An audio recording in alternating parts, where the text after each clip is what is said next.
غزل number 3 کا شعر number 5 دیکھتے ہیں۔ کوئی سمجھے تو ایک بات کہوں، عشق توفیق ہے گناہ نہیں۔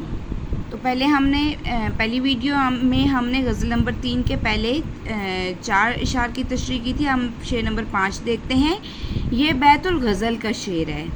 جو غزل کا سب سے بہترین شعر ہوتا ہے اسے بیت الغزل کہتے ہیں، یعنی کہ جو غزل کا سب سے بہترین شعر ہو اسے بیت الغزل کہتے ہیں۔ اس شعر میں شاعر نے عشق حقیقی کو سمجھانے کی بات کی۔ عشق حقیقی کیا ہوتا ہے؟ اللہ تعالیٰ سے عشق حقیقی سے مراد اللہ سے عشق، اور اس کے عشق مجازی سے دنیاوی عشق ہوتا ہے۔ تو یہ کیا ہے؟ اس میں دیکھیں کتنی خوبصورت اس نے بات کی ہے شاعر نے، اللہ سے عشق حقیقی۔ تو جو بہترین شعر ہوتا ہے اسے بیت الغزل کہتے ہیں۔ شاعر کہتا ہے کہ وہ دل با احترام یعنی خوش نصیب ہے جس دل میں اللہ سے محبت کا جذبہ موجود ہو۔ عشق حقیقی ہو یا عشق مجازی، دونوں ہی زندگی کی حقیقت سے آشنا کرتے ہیں، یعنی کہ دنیاوی عشق ہو یا اللہ تعالیٰ سے عشق، دونوں ہی زندگی سے حقیقت سے آشنا کرتے ہیں۔ جس نے عشق کی راہ اختیار کی وہ گویا اپنی زندگی کی حقیقت پا گیا۔ تو عشق جو مجازی ہوتا ہے وہ بھی عشق حقیقی سے ملا دیتا ہے۔ لوگ بعض اوقات اس حسین اور پاکیزہ جذبے کو غلط رنگ دیتے ہیں اور جذبے کو بدنام کرتے ہیں۔ عشق مجازی بھی اگر اخلاص سے لبریز ہوتا تو وہ بھی انسان کو عشق حقیقی کی طرف لے جاتا ہے، یعنی کہ بعض لوگ جو عشق کو ہے وہ غلط رنگ دیتے ہیں اور اس جذبے کو بدنام کرتے ہیں۔ لیکن اگر عشق مجازی بھی اگر اخلاص سے یعنی خلوص سے بھرا ہوا تو وہ بھی انسان کو عشق حقیقی کی طرف لے جاتا ہے۔ تو شاعر کہتا ہے کہ عشق کرنا کوئی گناہ نہیں ہے، یہ تو بلکہ ہمیں اپنی منزل کے قریب لے جاتا ہے۔ یہاں علامہ اقبال کا ایک شعر دیکھتے ہیں۔ عقل کو تنقید سے فرصت نہیں ہے، عقل کو تنقید سے فرصت نہیں ہے، عشق پر اعمال کی بنیاد رکھ۔ وہ کہتا ہے کہ عقل کو تو تنقید سے فرصت نہیں ہوتی، عقل جو چاہے، لیکن اگر آپ نے اعمال کی بنیاد رکھنی ہے تو وہ عشق سے رکھو۔ تو اس میں ہم دیکھیں مثال دیکھتے ہیں کہ اللہ تعالیٰ کو اپنے محبوب سے اتنی محبت تھی کہ اپنی محبوب کی محبت میں اللہ تعالیٰ نے دنیا بنا ڈالی حضرت محمد صلی اللہ علیہ وسلم کی خاطر۔ شعر نمبر 5، رات میں رنگ ہے وہی لیکن وہ خمیے گیسوئے سیاہ نہیں۔ مختلف شاعروں نے اپنے محبوب کے مختلف اعضاء کو اپنی شاعری کا موضوع بنایا ہے۔ محبوب کی آنکھیں، رخسار اور بال شاعری میں شاعروں کا عام موضوع رہا ہے۔ اس شعر میں شاعر نے اپنے محبوب کی زلفوں کی تعریف کی ہے۔ شاعر کہتے ہیں کہ میرے محبوب کی زلفوں کی رنگت رات کی تاریکی سے بھی زیادہ گہری ہے۔ رات میں رنگ ہے وہی لیکن وہ خمِ گیسوئے سیاہ جو محبوب کی زلفیں ہیں۔ وہ محبوب کے بالوں کو رات کی سیاہی سے تشبیہ دیتا ہے کہ میرے محبوب کی زلفوں کے سامنے رات کی سیاہی کوئی اہمیت نہیں رکھتی ہے۔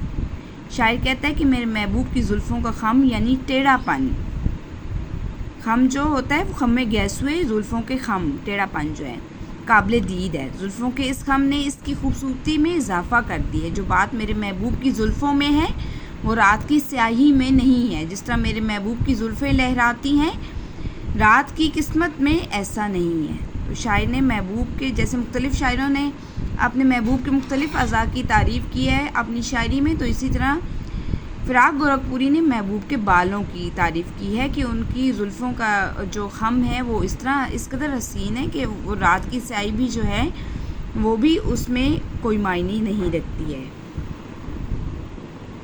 شعر نمبر 7، مرتبہ دے خاک آدم کا یہ مقامات مہر و ماہ نہیں۔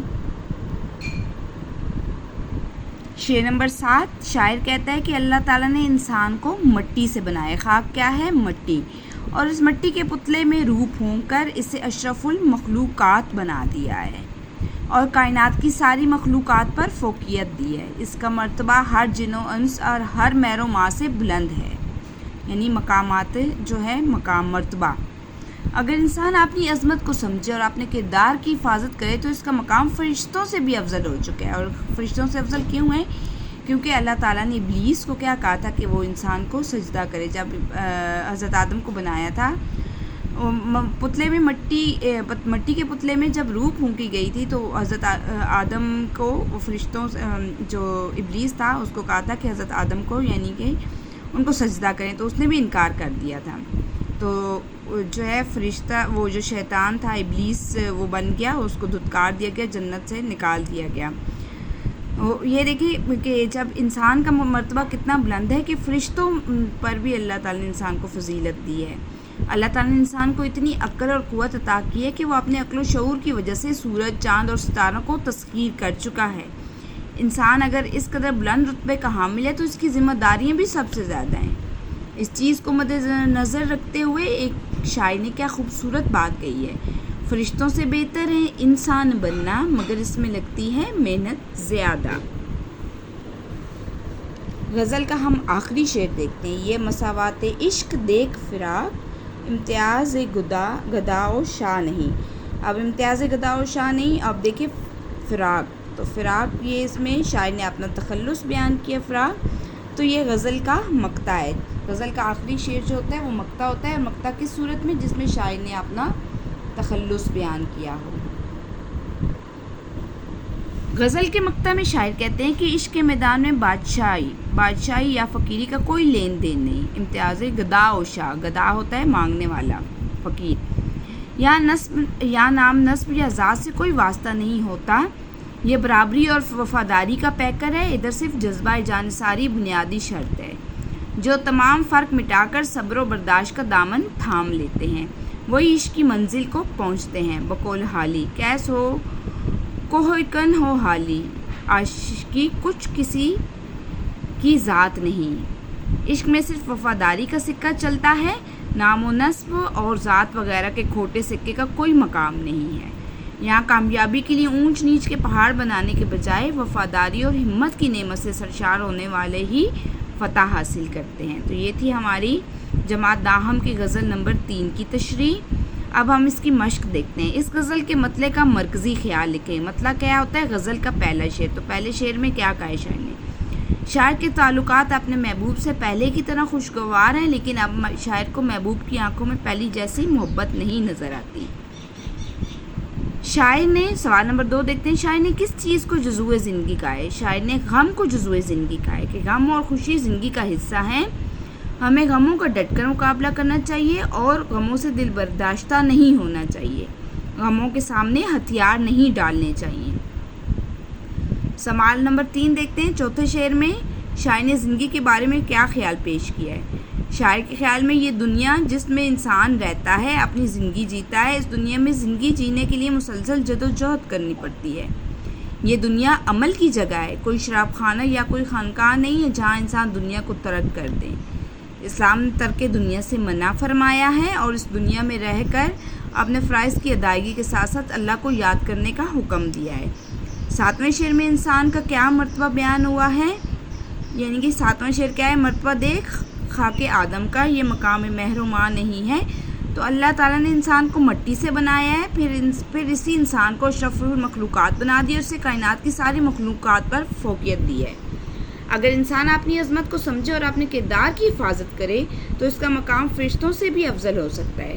اللہ تعالیٰ نے انسان کو اتنی عقل اور قوت عطا کی ہے کہ وہ اپنے عقل و شعور کی وجہ سے سورج، چاند اور ستاروں کو تسخیر کر چکا ہے۔ کس بات میں شاہ و گدا کا امتیاز نہیں ہے؟ عشق کے میدان میں بادشاہ یا فقیر کا کوئی لین دین نہیں ہے۔ یہ نام نسب یا ذات سے کسی کو سروکار نہیں ہوتا، یہ برابری اور وفاداری کا پیکر ہے، ادھر صرف جذبہ جانثاری ہی بنیادی شرط ہے۔ سوال نمبر 6، شاعر نے عشق سے متعلق کیا بات کی ہے؟ یہ مساوات عشق دیکھ فراق، امتیاز گدا و شاہ نہیں ہے۔ عشق کے میدان میں بادشاہی یا فقیری کا کوئی لین دین نہیں ہے، یہاں نام نسب یا ذات سے کسی کو سروکار نہیں ہوتا، یہ برابری اور وفاداری کا پیکر ہے، ادھر صرف جذبہ جانثاری بنیادی شرط ہے۔ جو تمام فرق مٹا کر صبر اور برداشت کا دامن تھام لیتے ہیں، وہی عشق کی منزل پاتے ہیں۔ اب دیکھتے ہیں ثنایا مدایا۔ صنعت حسن تعلیل کیا ہے؟ کلام میں حسن پیدا کرنے کے لیے کسی بات کی کوئی ایسی وجہ بیان کرنا جو حقیقت میں نہ ہو، وہ کیا کہلاتا ہے؟ صنعت تعلیل کہلاتا ہے۔ پیاسی جو تھی سپاہ خدا 3 رات کی، ساحل سے سر پٹکتی تھی موج فرات کی۔ اس شعر میں موجوں کے سال کے ساتھ سر پٹکنے کی کیا وجہ بیان کی گئی ہے؟ سپاہ خدا 3 رات کی پیاسی تھی۔ تو اس شعر میں جو موجوں کے ساحل کے ساتھ سر پٹکنے کی وجہ بیان کی گئی ہے کہ سپاہ خدا 3 رات کی پیاسی تھی، تو یہ بات کوئی ایسی بات تو نہیں ہے، ایسی وجہ تو نہیں ہے جو حقیقت میں ہو، لیکن اس میں ایک اس کا حسن پیدا ہو گیا ہے ایک وجہ بیان کر کے، لیکن حقیقت میں ایسا نہیں ہے کہ موجیں جو ہیں وہ ساحل پر آ کر سر مارتی ہیں، تو اسے حسن تحلیل کہتے ہیں۔ صنعت حسن تحلیل کے حوالے سے مندرجہ ذیل شعر کی وضاحت کریں۔ مجموعی طور پر یہ شعر حسن تحلیل کی مثال ہے۔ زیر زمیں سے آتا ہے جو گل سوز و زربکف، قارون رستے میں لٹایا خزانہ۔ حسن تحلیل کے حوالے سے اس شعر کی وضاحت ہے۔ حسن تحلیل میں کسی بات کی ایسی وجہ بیان کی جاتی ہے جو اس میں اصل وجہ نہیں ہوتی، لیکن اس شعر میں ایک حسن سا پیدا ہو جاتا ہے۔ یا شاعر اس شعر میں کہتے ہیں کہ پھولوں کے اندر جو سنہرے زیر دانہ ہوئے ہیں اور دیکھتے نظر آتے ہیں، وہ دراصل اس خزانے کا حصہ ہیں جو کسی زمانے میں قارون بادشاہ کے ساتھ زمین میں غرق ہو گیا تھا، اور اب وہ پھولوں کو آہستہ آہستہ ظاہر ہو رہے ہیں۔ اس شعر میں تلمیح اور حسن تحلیل دونوں کا استعمال ہوا ہے۔ قارون کا خزانہ ایک واقعہ تھا، جو قارون تھا وہ زمین میں اپنے خزانے کے سمیت دفن ہو گیا تھا، اور اس نے تحلیل جو ہے وجہ شعر کی خوبصورتی کے لیے بات بیان کی جاتی ہے، لیکن اس میں حقیقت میں ایسا رنگ نہیں ہوتا ہے۔ صنعت مرات النظیر کلام میں ایسے متعدد الفاظ لے کر آنا جن میں آپس میں کوئی نہ کوئی تو نسبت ہو لیکن وہ باہم متضاد نہ ہو، صنعت مرات النظیر کہلاتا ہے۔ مثلاً ہو میرا ریشہ امید وہ نخل سرسبز، جس کی ہر شاخ میں ہو پھول، ہر پھول میں ہو پھل۔ اس مثال میں نخل، سرسبز، پھول، شاخ اور پھل ایک ہی نسبت کے الفاظ ہیں، لیکن یہ متضاد الفاظ نہیں ہیں، اس لیے اس کو مرات النظیر کہیں گے۔ اس طرح پتا پتا، بوٹا بوٹا، حال ہمارا جانے ہیں، جانے یہ نہ جانے، گل ہی جانے، باغ تو سارا جانے ہیں۔ تو اس شعر کی اس میں مرات النظیر کی کیا مثالیں ہیں؟ اس میں پتا پتا، بوٹا بوٹا، جو گل ہے، باغ ہے، ایک ہی نسبت کے الفاظ ہیں، لیکن یہ متضاد الفاظ نہیں ہیں۔ صنعت لف و نشر کلام میں ایک بات کو سمیٹنا لف و نشر لف کہلاتا ہے، جبکہ اس بات کو پھیلانا نشر کہلاتا ہے، یعنی کہ بات کو سمیٹ لینا لف اور پھیلا دینا نشر کہلاتا ہے۔ یعنی پہلے چند چیزوں کا ذکر کر کے اس کی مناسبت اور متعلقات کا ذکر کرنا صنعت لف و نشر کہلاتا ہے۔ مثلاً عشق کے دم جبرائیل میں جبرائیل عشق کے دل مصطفیٰ، عشق خدا کا رسول، عشق خدا کا کلام۔ اس شعر کے دوسرے مصرعے میں پہلے کی مناسبت سے رسول اور خدا کا کلام کا ذکر کیا گیا ہے۔ اسی طرح سے تیرے آزاد بندوں کی نہ یہ دنیا نہ وہ دنیا، یہاں مرنے کی پابندی وہاں جینے کی پابندی بھی صنعت لف و نشر کی مثالیں ہیں۔